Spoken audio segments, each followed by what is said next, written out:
బాబు ఏమిచ్చాడో ఈ నియోజకవర్గంలో ప్రతి ఒక్కరూ కూడా ఆయన్ను నిలదీయాల్సిన అవసరం ఉంది, ఆలోచన చేయాల్సిన అవసరం ఉంది.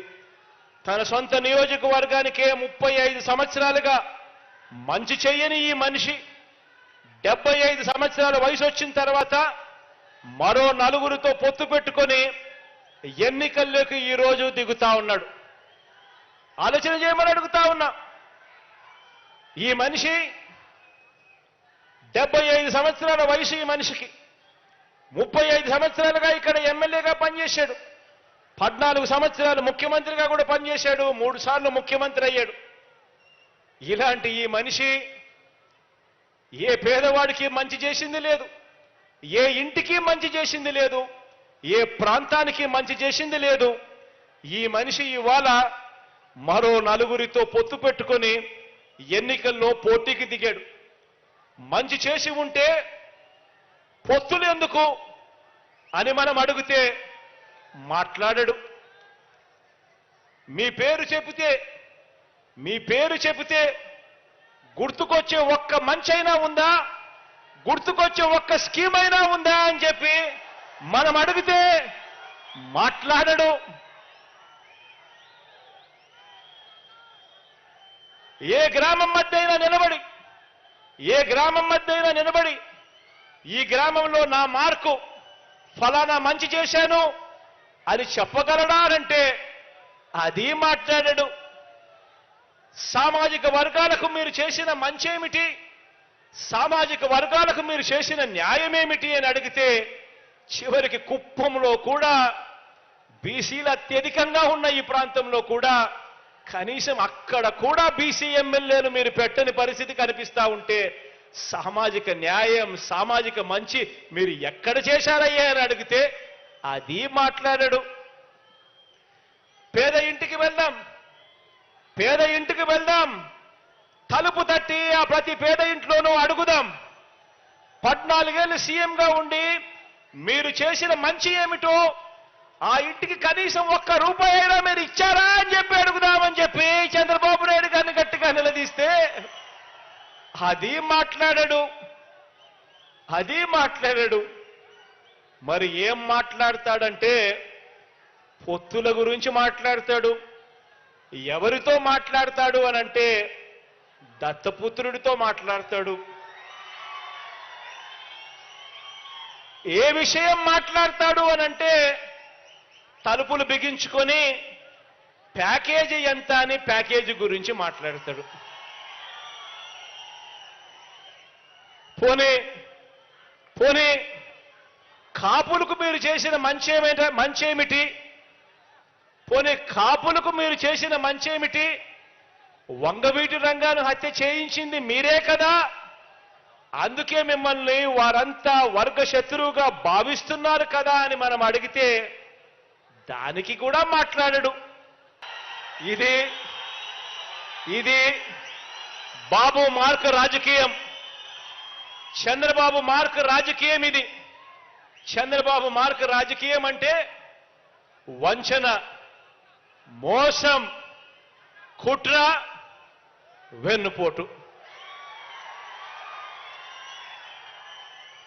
కుప్పం ప్రజలకు కూడా మంచి చేశానని చెప్పే పరిస్థితి లేకపోవటం బాబు మార్కు రాజకీయం అయితే, కుప్పంలో గత ఎన్నికల్లో కుప్పం ప్రజలకు కూడా ఫలానా మంచి చేశాను అని చెప్పుకోలేకపోవడం బాబు మార్కు రాజకీయం అయితే, కుప్పంలో గత ఎన్నికల్లో బాబు మీద గెలవలేకపోయినా కూడా మీలో ఒకరిని బలహీన వర్గాల ప్రతినిధిగా భరత్ను ఎమ్మెల్సీగా చేసి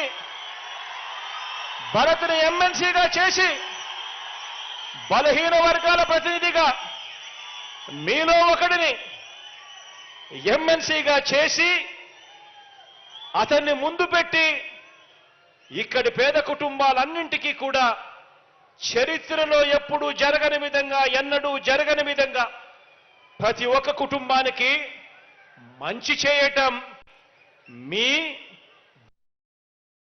అని చెప్పి కూడా చెప్పడానికి గర్వపడతా ఉన్నా.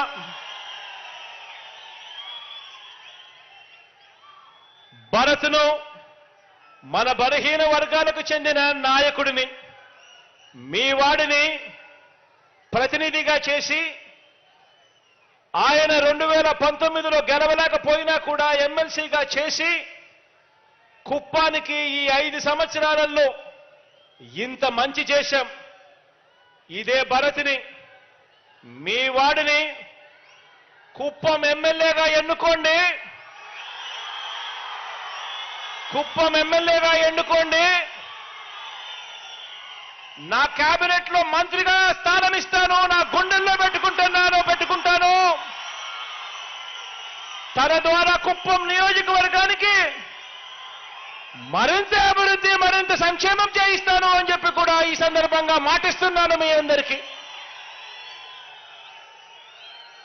ఆలోచన చేయమని అడుగుతా ఉన్నాను. మరి ఏ మార్క్ రాజకీయం కావాలి? ప్రతి ఒక్కరిని కూడా ఆలోచన చేయమని కోరుతా ఉన్నాను.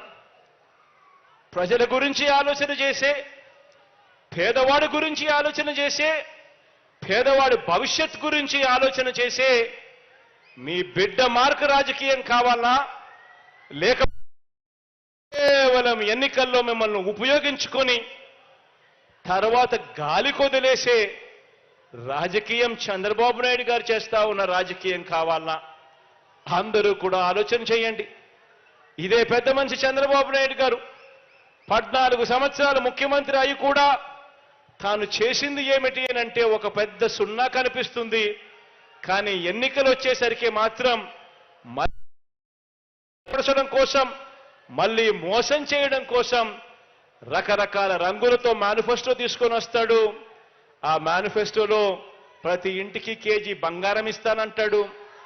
ప్రతి ఇంటికి ఒక బెంచ్ కారు కొనిస్తానని చెప్పి కూడా అంటాడు. ఆలోచన చేయమని అడుగుతా ఉన్నాను.